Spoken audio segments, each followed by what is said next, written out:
Hello friends, आज मी करणार आहे गव्हाच्या पिठाचे मोमोज। त्यासाठी मी कांदा कापून घेतला आहे, हिरवी मिरची बारीक कापून घेतली, थोडीशी कोथिंबीर घेतली आहे, कोबी चिरून घेतला आहे आणि ढोबळी मिरची आणि गाजर हे पण बारीक चिरून घेतले आहे। हे सर्व भाजी आपण आता कढईमध्ये परतून घेणार आहोत। हे बघा, आपण आधी कांदा परतायला टाकला आहे।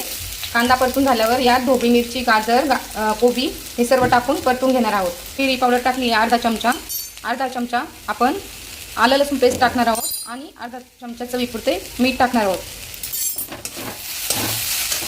1 वाटी आपण गव्हाचे पीठ घेतले आहे, त्यामध्ये थोडेसे चवीपुरते मीठ टाकून हे आपण घट्ट असे मळून घेणार आहोत मोमोजसाठी। हे बघा, आपण छान असे गव्हाचे पीठ मळून घेतले आहे आणि आता मोमोजचे आकार तयार करून यामध्ये सारण भरणार आहोत। हे सारण पण रेडी आहे आणि याला आपण वाफून घेणार आहोत चाळ्यावर। बघा, अशी सारण भरून ठेवले आहे आणि त्याला असा मोमोजचा आकार देऊन घेतला आहे। हे आणि वाफून घेणार आहोत आपण चाळ्यामध्ये। हे बघा, छान असे आपले मोमोज वाफळून घेतले आहे, ते छान असे रेडी झाले आहेत।